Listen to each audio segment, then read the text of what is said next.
Et sans plus tarder, je vais inviter notre frère Luc Côté qui va nous partager son témoignage. Et puis, c'est un homme que vous savez qui est impliqué comme responsable avec une équipe du ministère des Sentinelles, ici à l'équipe, ministère des 50 ans et plus. C'est également un frère Gédéon qu'on appelle avec l'Association des Gédéons. Vous savez, le classique qu'on connaît, c'est dans les hôtels, il y a des Bibles qui sont là, mais c'est des Gédéons qui placent des Bibles un peu partout. Et c'est un ministère qui permet en plusieurs langues, dans plusieurs pays, de toutes sortes de façons, que la parole de Dieu se répande. Et c'est un passionné pour la parole de Dieu. Est-ce qu'on peut accueillir ce frère-là ce matin, Luc Côté?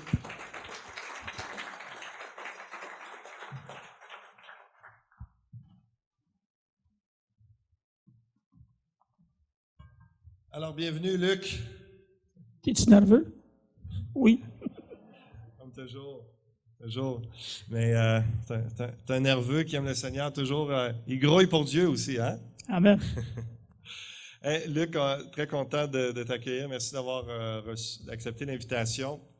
Puis, quand tu me parlais, j'aime toujours rencontrer les gens un peu avant de parler, de faire l'entrevue. Puis, toujours un bon temps avec Luc, un bon humour, puis un bon vécu aussi. Tout jeune, tu as été servant de messe, tu as toujours quand même été attiré par les choses de Dieu. Tu me disais, bon, l'adolescence, ça s'est écarté un peu, puis à un moment donné, tu es revenu. Puis là, tu me parlais autour des années 75. Moi, j'étais pas né encore, fait il faut que tu me racontes. Il faut que tu nous racontes qu'est-ce qui s'est passé à peu près en 1975. Ben, premièrement, en 1974, j'ai marié mon épouse. Ça, c'était un tournant de toute ma vie. Puis en 1975, moi et mon épouse, on était très motivés à faire beaucoup d'argent. Fait qu'on avait entrepris une petite compagnie pour aller faire de l'argent. Puis on recrutait des gens pour embarquer avec nous autres, puis nous aider. Puis on avait rencontré un ami de jeunesse, puis il dit « Hey, j'ai de quoi d'intéressant à te proposer, il faut que tu viennes voir ça, puis tout. » Ouais, il dit « Ça m'intéresse pas bien, moi, à cette heure, ma vie est pas mal rangée, elle est pas mal tranquille. » Là, il avait 21 ans. Fait que, j'ai dit « C'est pas grave, j'ai dit « Viens nous rencontrer, on va parler d'affaires, puis tu vois, ce que j'ai, c'est très intéressant. » Il dit « OK. » Fait que le vendredi soir, il arrive chez nous avec son épouse, puis moi et ma femme, on avait tout préparé notre speech, puis envoyé donc. Quand on a fini notre speech, il dit, il dit, t'as parlé, là, c'est à mon tour. Moi, je vais te parler de quoi d'intéressant. Il dit, Astor, moi, je suis la Bible. Ah, ben, tabarouette. C'est quoi, c'est la Bible? Moi, j'étais servant de mère, j'aimais beaucoup Dieu. Mais la Bible, je l'avais jamais lue, j'avais jamais regardé qu'est-ce qui était dedans. Il commence à me parler de ça. Vu que je connaissais assez bien ma religion, alors je lui ai posé toutes sortes de questions. Puis il me disait tout le temps, Luc, ça, je peux pas te répondre, mais mon pasteur te répondrait là-dessus. Il était rendu 11 heures le soir, puis là, je commençais à être tanné, moi, qui me répond toujours, mon pasteur te répondrait là-dessus. J'ai dit, coudonc, appelle les dons ton pasteur. Il l'a fait. À 11h30, le pasteur arrive chez nous, le soir, avec son épouse. Il s'en vient de me témoigner. Hey. C'était les plus beaux moments de ma vie.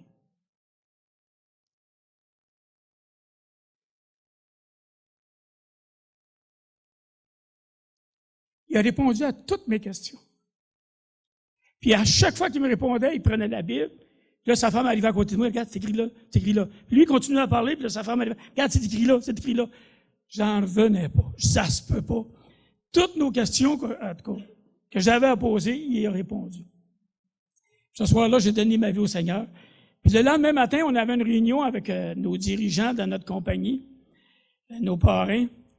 Qu'est-ce que vous pensez qu'on a fait? Remplis du Saint-Esprit, en tout cas, on les a témoignés toute l'avant-midi. Là, ils nous ont dit, « Hey, ça se peut pas, là. On va aller voir pour que vous fassiez pogner dans quelque chose, parce que vous êtes fait laver le cerveau, mais vous dans 2-3 heures. » Le lendemain, le dimanche matin, ils sont venus nous rejoindre pour qu'on aille à l'Assemblée, pour voir si on se faisait pas pogner. Puis nous autres, on a accepté le Seigneur, on était baptisés ce matin-là. C'est quelque chose, là. Le vendredi, tu donnes ta vie au Seigneur. Le samedi matin, on les a témoignés. Puis le dimanche, le dimanche, on a accepté. Puis il était là. Puis il était là. Ils ont accepté aussi le Seigneur, eux autres, une semaine et demie après. C'est la vie des actes, ça. On peut rendre gloire à Dieu, ça. C'est quelque chose. Merci, Seigneur. C'est ça. Ce frère-là, ce couple-là, tu me disais qu'eux autres sont venus, finalement. Puis comment est-ce qu'ils ont trouvé ça, l'expérience? Qu'est-ce qui s'est passé une semaine plus tard? Bien, il faut croire que le Saint-Esprit travaillait là aussi. Parce que, en tout cas, eux autres aussi se sont posés bien des questions. Ils ont eu leurs réponses. Puis, ils ont accepté le Seigneur une semaine et demie après. Ils ont été baptisés eux aussi. Puis aujourd'hui, ils sont encore dans l'Église, puis ils servent le Seigneur. Puis, je rends gloire à Dieu. Et ça fait 40 ans. Ouais. Gloire à Dieu. Puis, en passant, il y a une personne qui était dans notre assemblée dans ce temps-là qui nous attendait impatiemment. Il y avait Claudette. Claudette qui était là il y a 40 ans. Tu te souviens, Claudette? C'est extraordinaire. Il y avait des professions de foi, là, 7, 8, 10 par semaine. Je rends gloire à Dieu. Amen. On veut voir ça. Puis la conviction, hein? Amen. 2 jours Amen. après, passer un jour du baptême, puis témoigne à d'autres, une semaine et demie plus tard, un autre, le couple, il vient au Seigneur. Tu as eu quelques années plus tard, tu me parlais d'une opération au cœur, tout ça, puis ça t'a marqué, il y a quoi de particulier que tu as vécu là, puis peux-tu juste nous raconter un peu ce que ça t'a laissé? Mon médecin m'avait annoncé que j'avais des valves de bouchée au cœur. Il fallait que je sois opéré. Mais il ne m'avait pas dit comment que je serais opéré. Puis, quand je suis arrivé sur la table d'opération, ils ne m'ont pas endormi. Ils m'ont passé un cathéter. Puis, là, j'étais couché sur la... C'est qu'est-ce qui était extraordinaire, c'est que j'étais couché sur la table. Puis, j'avais un écran devant moi, puis je voyais tout ce qu'il faisait. Je voyais le fil passer, là, en tout cas, je ne sais pas comment il appelle ça, dans toutes mes artères, dans toutes mes veines. Puis, je voyais ça au complet, là. Puis je voyais mon cœur battre, puis il me comptait tout ça au fur et à mesure. Juste pour être sûr, là, parce que moi, je pensais que c'était comme un miroir, puis il voyait ça à cœur ouvert, c'est pas ça, là. Non, c'était une caméra, on voyait mon cœur, il allait partout, là. Puis là, un coup, le docteur il me dit, hey, tu vas faire une petite crise de cœur parce qu'on trouve une veine pour te mettre un spring, qu'il appelle, là. Fait que là, il dit, OK, tiens-toi, là. Là, ça me donne comme un coup. Mais qu'est-ce que je trouve extraordinaire là-dedans? C'est que je voyais la grandeur de Dieu. Cette petite pompe-là, c'est Dieu qui la tenait en vie continuellement. Dieu me gardait. S'il allait dire au docteur, là, ou il allait juste fait une petite erreur bien minime, je restais là. Puis je voyais tout ça. Là. En tout cas, j'étais ébloui, émerveillé de la grandeur de Dieu. On est bien fait. Hein? Très bien fait. Amen. On a un grand créateur. Oui, merci Seigneur. Tu me racontais également, Luc, il y a plusieurs années, toi, tu as vécu une guérison, puis ton épouse aussi ensuite. Peux-tu nous raconter comment ça s'est passé? Mais moi, quand j'étais jeune, j'aimais beaucoup aller nager, aller plonger. Je plongeais assez haut. Puis j'ai pogné des otites dans les oreilles. Mais pas une otite ordinaire. Quand je vous dis là, que je me pétais la tête ces murs, que ça me faisait moins mal que mon otite, parce qu'elle me faisait mal. Puis à l'âge adulte, ça a l'air que c'est... C'était pas mieux, là.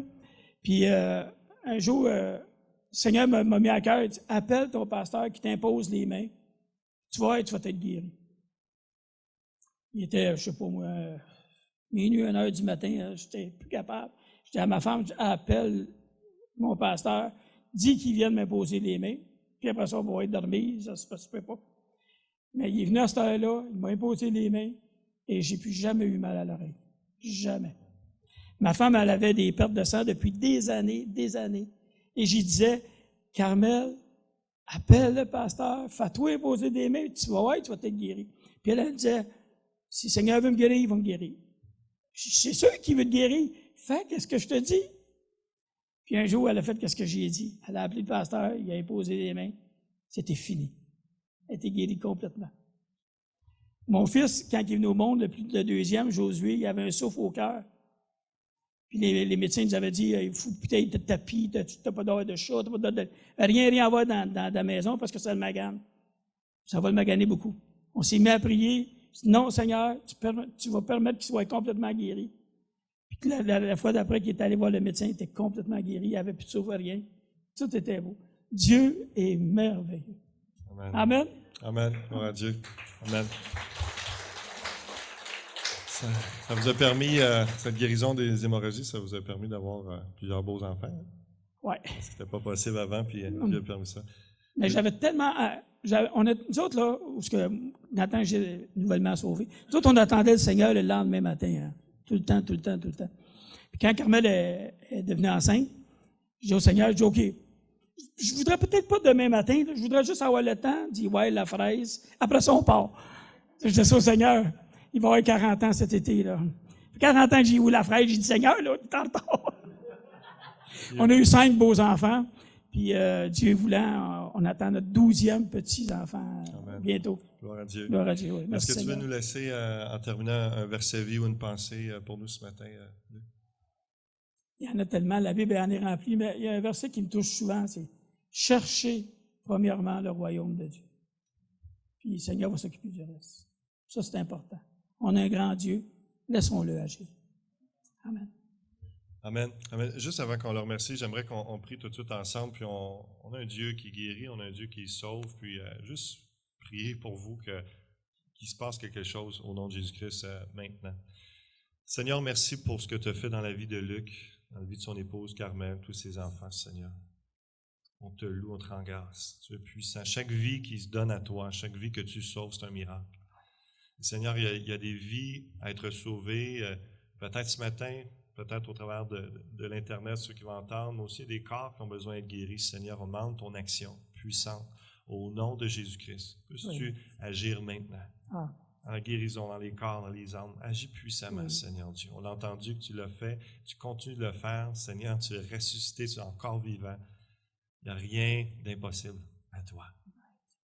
Prions ces choses au nom de ton Fils Jésus. Amen. Amen. Amen. Est-ce qu'on peut le remercier de côté?